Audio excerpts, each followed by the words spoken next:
I want to talk to you tonight about God and the poor.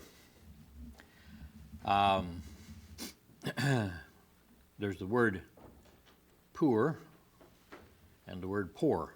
And pour is when you pour something out of a pitcher, and the people that don't have enough money are the poor. I want to share with you three verses that are all by Jesus, all talking about the same thing, but the fact that Matthew, Mark, and John all quoted from the words of Jesus is an important factor. We want to remind ourselves of this fact. For ye have the poor always with you, Jesus said, but me ye have not always. Mark, for ye have the poor with you always, and notice this, whensoever ye will, ye may do them good. God, this isn't an either-or thing, that you'll either do good for God or you'll do good for the poor. But, he says, me you have not always. That's why this particular offering that he was being given was not inappropriate. And then John 12:8, for the poor always you have with you, but me you have not always. So here is a revealed fact. Here is something that perhaps you would not have known, and evidently a lot of the people in the world today don't understand this, that in an ever-changing world, some will be poor. Now we're going to be talking mostly about the United States of America tonight, because this at least is one place where I find over and over again the focus is that it's within our grasp. We can cure this thing. We can eliminate poverty. Let's begin then with definitions. Who are the rich and who are the poor? If you were to listen to how rich and poor are being described by the people that show up on the news, the common picture is of the idle rich.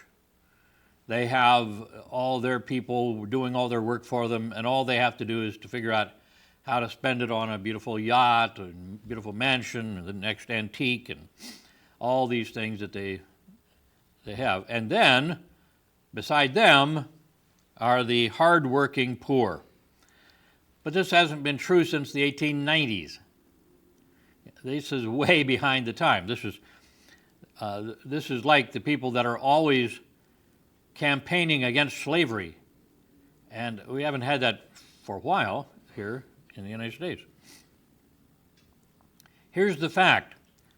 Today, the rich and the poor are most often the same people, just at different times. Those just starting on their careers are poor.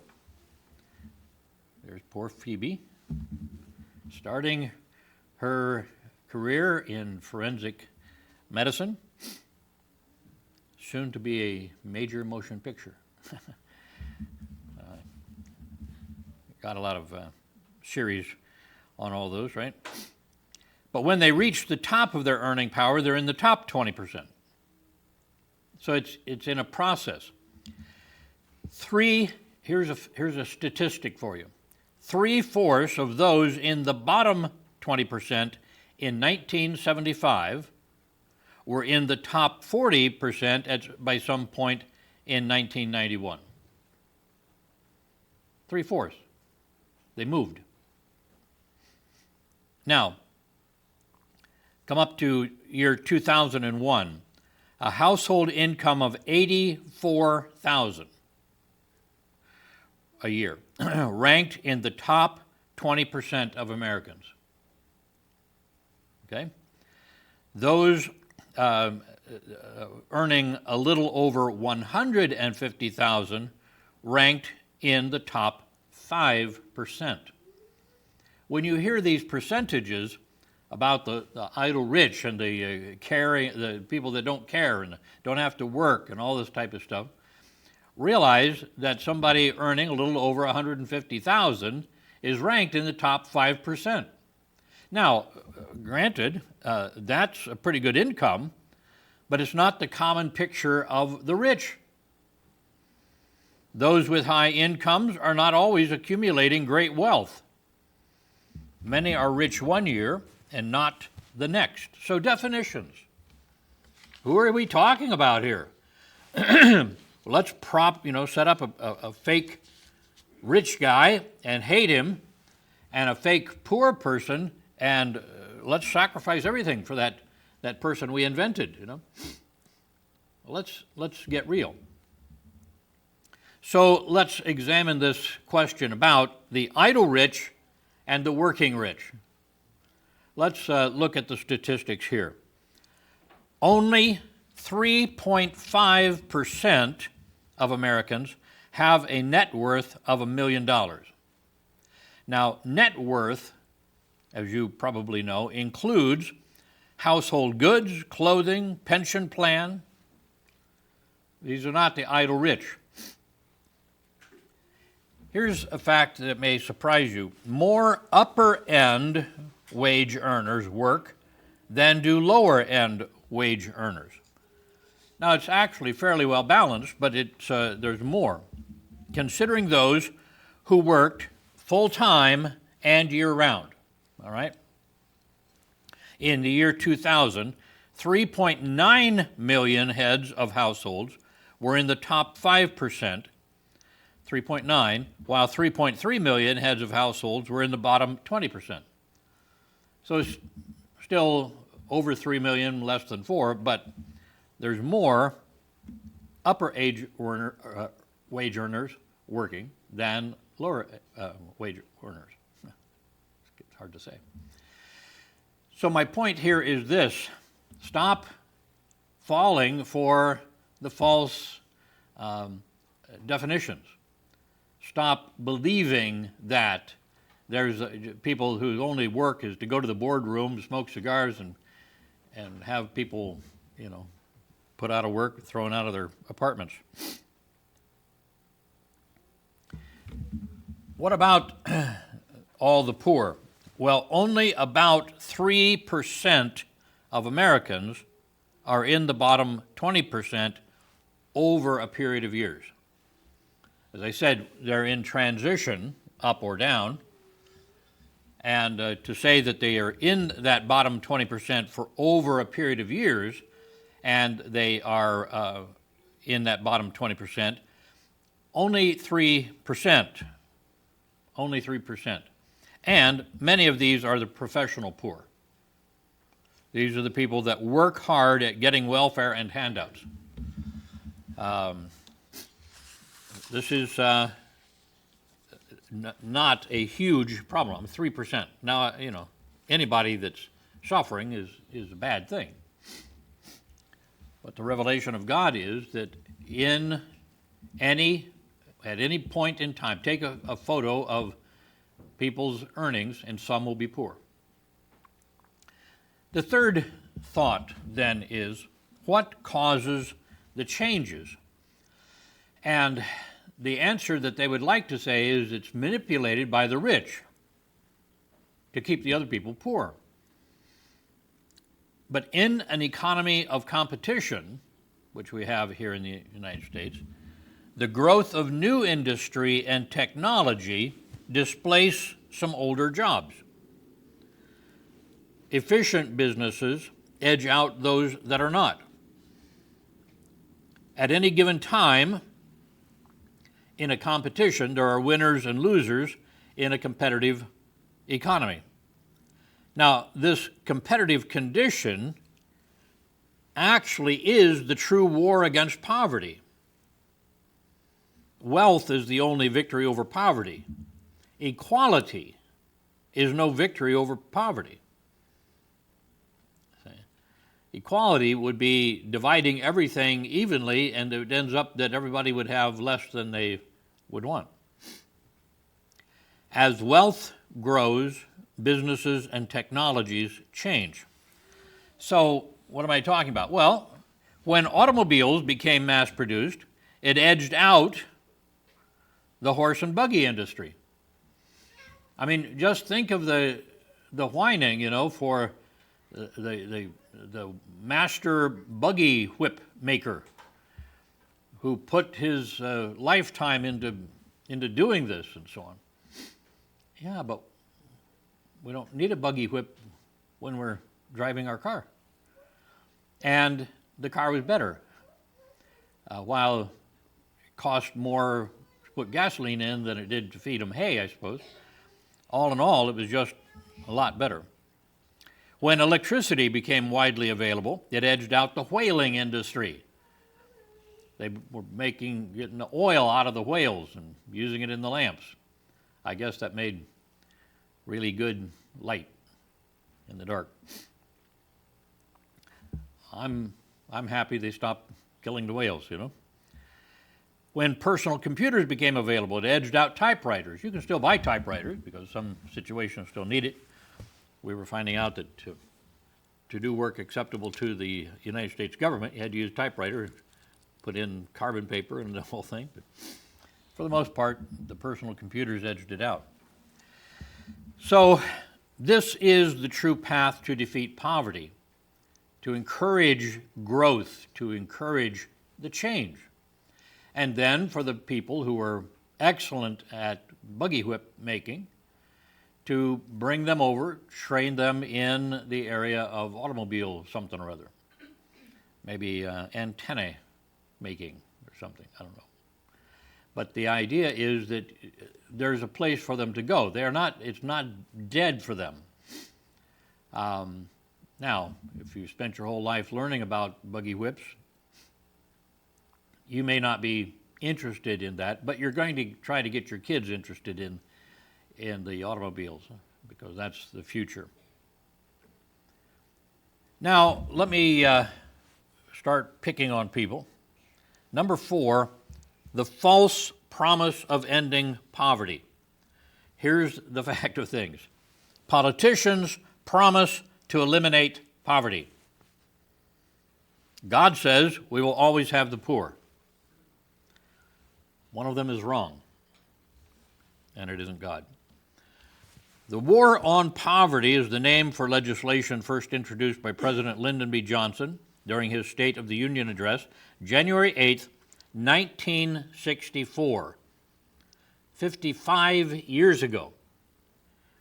America has had a major war on poverty for 55 years.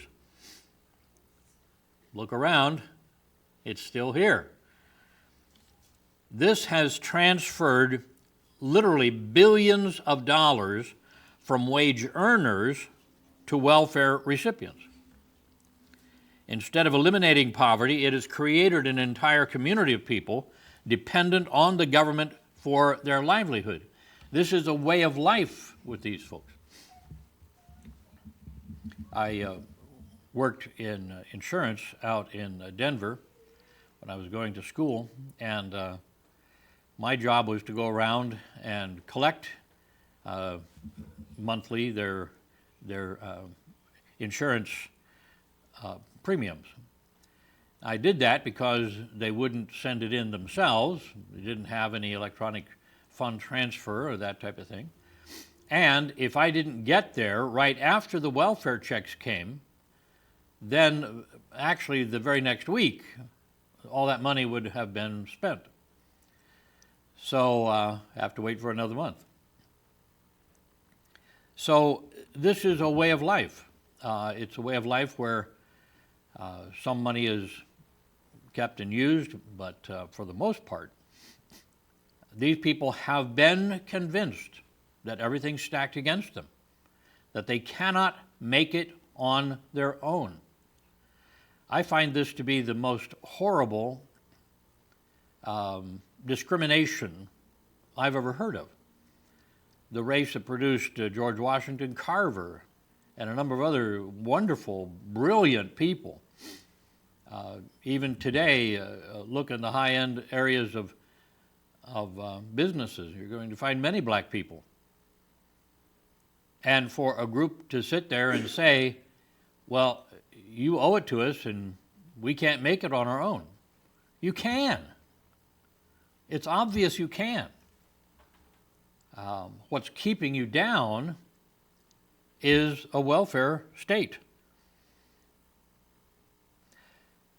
So why does it continue? Well, politicians want to have people dependent on them for their livelihood, because those people will always vote them back into office. And the politicians are not suffering poverty. They're making hundreds of thousands of dollars. And then they write their tell-all book when they're done and make another $1 million and whatever it is, you know. You say, well, why aren't you concerned about the poor? God is concerned about the poor. God has an entire process involved in the Jewish economy when God was running things. His plan was gleaning. We have a gleaner's food bank today, and that's the idea of people that need food, or an organization that does charity work and that type of thing can go and pick up food there. And so stores that have day-old things that they're not going to sell anymore, they give it to the gleaners, restaurants and so on. God's plan was gleaning, but if you understand gleaning, it means that your family is down and out and you need food. There was a place for you to go get food, but you had to do it. What this was, it was gave people an honorable work to support themselves when everything else had fallen through. Leviticus 19, 9 and 10. Here's God's command in the law. When ye reap the harvest of your land, ye shall not wholly reap the corners of thy field. It says, swing that around and leave the corners of the field unharvested. Okay? Neither shalt thou gather the gleanings of thy harvest. Things that fall off the wagon or whatever as you're harvesting all of this, if it falls, you leave it there. You're not allowed, God says, to go scoop it up, rake it all up, and put it in your wagon. Thou shalt not glean thy vineyard, neither shalt thou gather every grape of the vineyard. Thou shalt leave them for the poor and stranger. I am the Lord your God. I'm the boss. I'm telling you, you have to do it this way. Well, there's a waste there, yes, but the waste was put to good use, not to the wealthy landowner, but to those who needed to step out and do this. Now, I suppose any of you who have read, at least recently, the book of Ruth will remember that that was exactly the situation. And you have the older lady, Naomi, and you have Ruth, the younger lady, the daughter-in-law. And so the younger one went to glean in the field. And that was to get enough food for she and her mother-in-law, the person she was helping. That's the way the thing worked. That was gleaning. Now, the landowner was to have his men reap his fields in one sweep and leave all the corners and fallen crops for the poor to gather by gleaning. That was built within the law.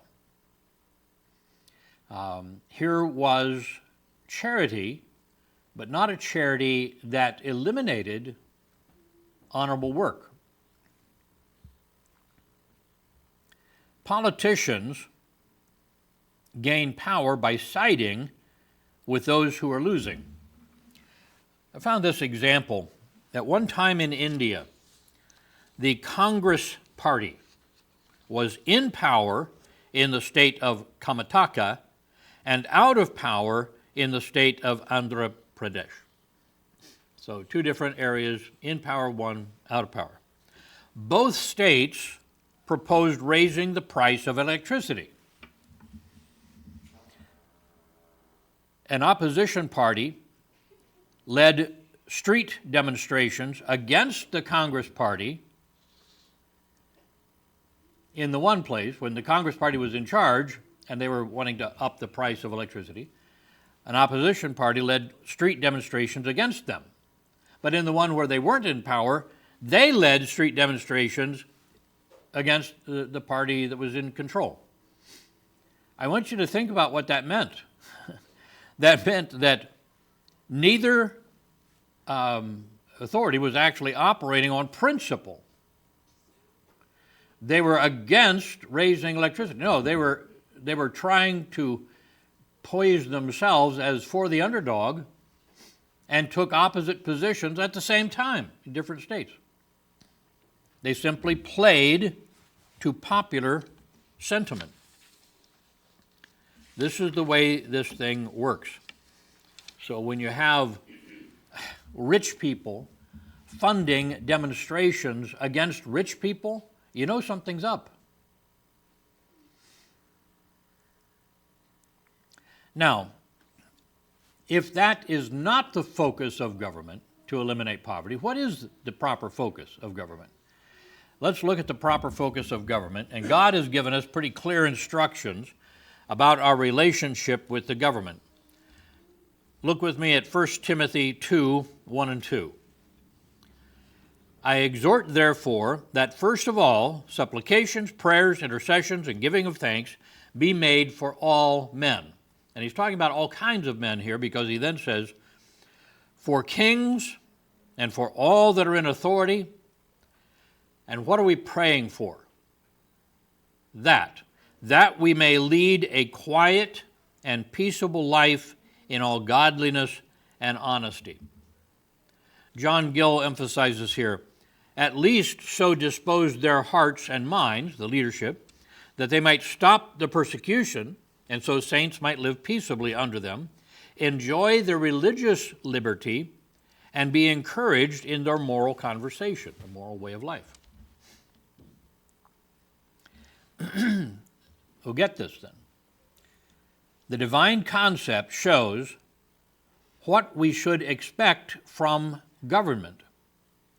We are not to pray for the government to supply our basic needs, but to supply peace and quiet so we can meet our own needs.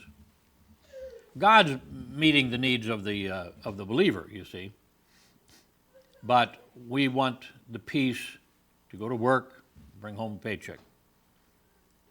That's the proper focus of government. Organize things, keep peace and quiet, so that we can go about our daily life and get things done. All right. My last point is this. The poor results of political policies to fight poverty. There is no new thing under the sun. They keep using these same policies, and they have very poor results. Not just ineffective results, but poor results. So politicians use three basic methods to deal with poverty. Here's the first one: direct money transfer. Take it from the wage earner, give it to the welfare recipient. This rewards those who choose not to work and promotes a welfare state. The situation of a welfare state is that when the people can't work, that's who they are, and they only receive, then they are turning to other means, less legitimate means, to gain their money.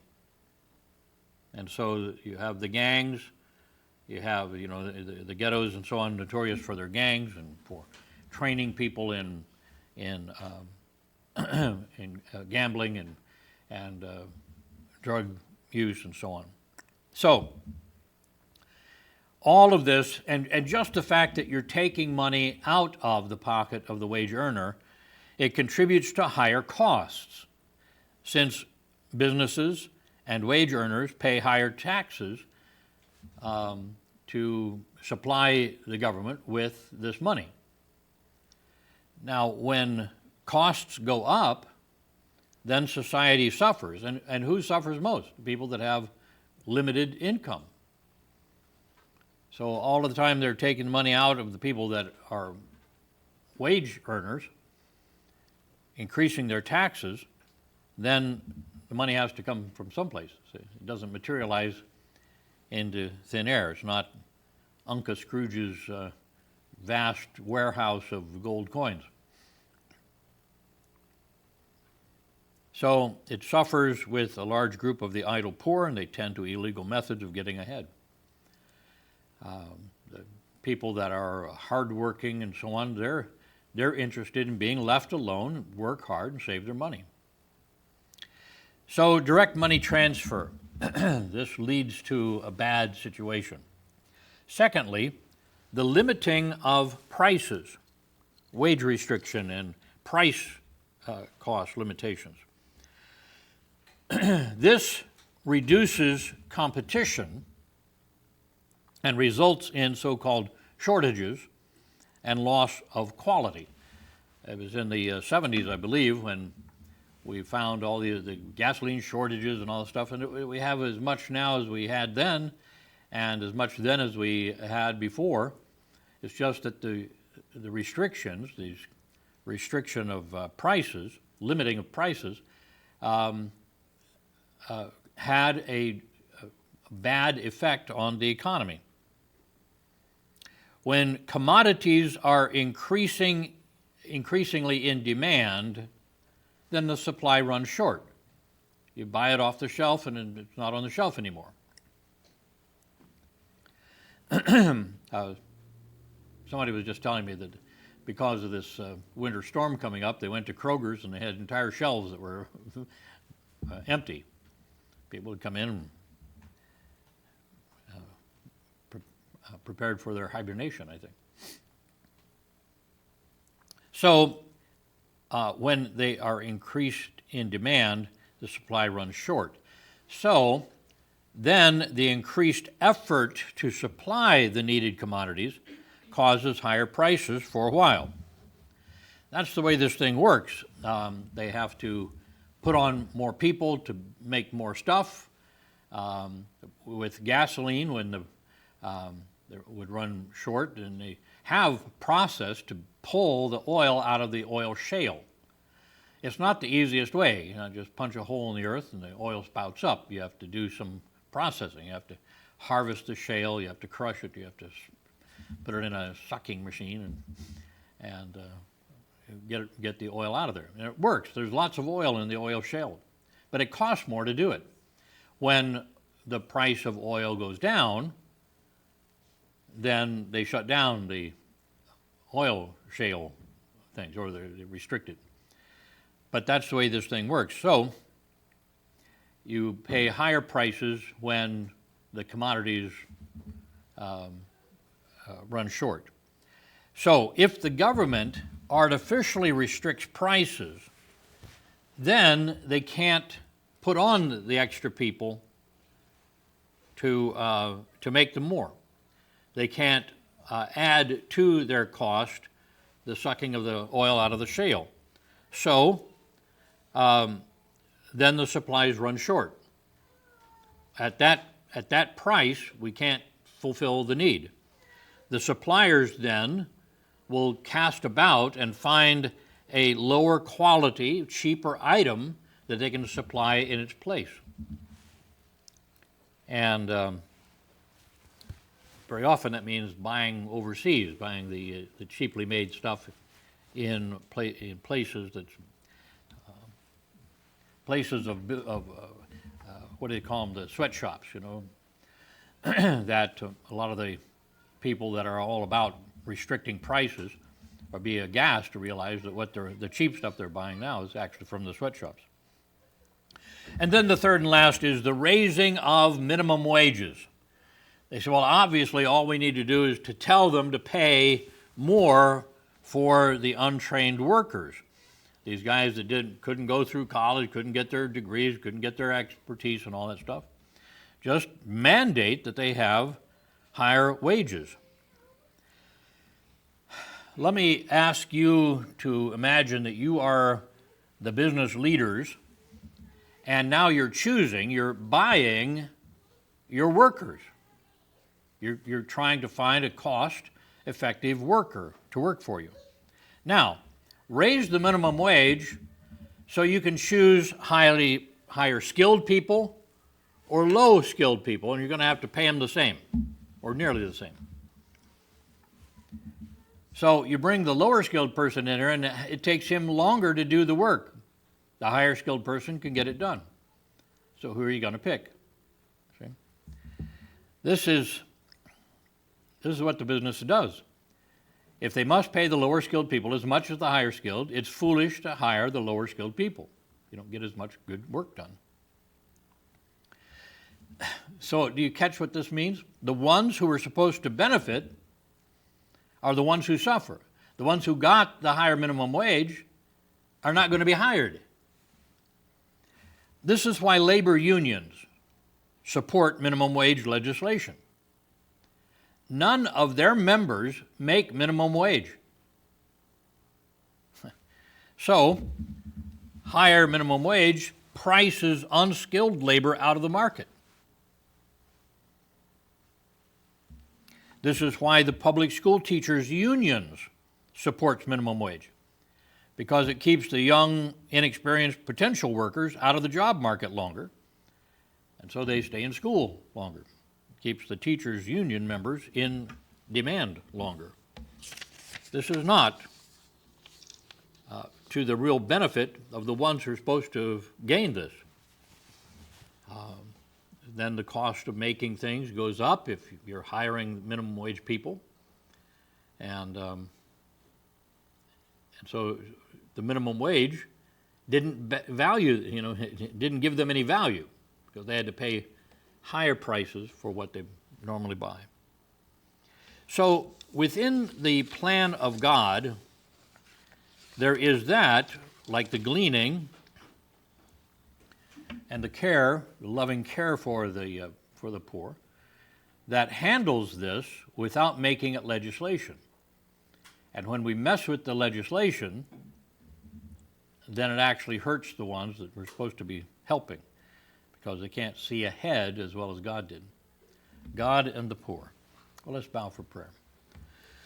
Our Father, thank you for an opportunity to turn our hearts to Thee and understand that Your way is best.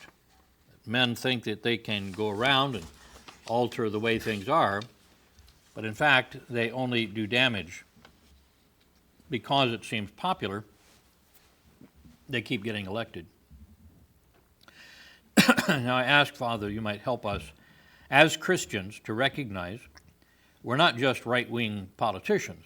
We're people who take a stand on the fact that there will always be the poor.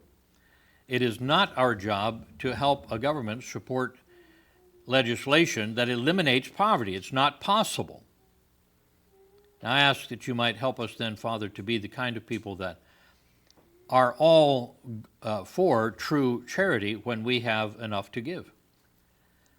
And instead of letting the government handle it and we don't have to bother about it, we step up and take care of these things.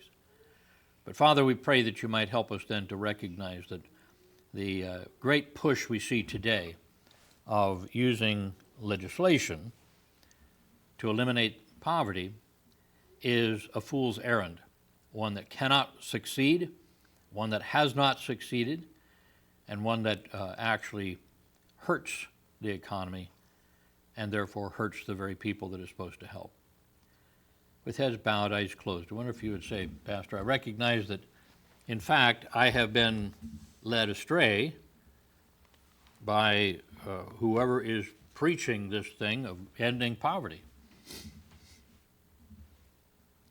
I thought that was a better way of doing it. It's a socialist concept. Everybody benefits. But it ends up that nobody benefits.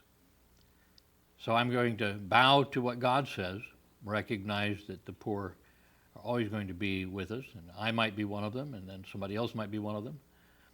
But it doesn't mean what we think it means. Pray for me, help me to see it from God's point of view. If that's your prayer, I wonder if you'd slip your hand up, say, pray for me. Father, then we thank You for giving us the truth, sharing with us what we could not know, that which is of the future.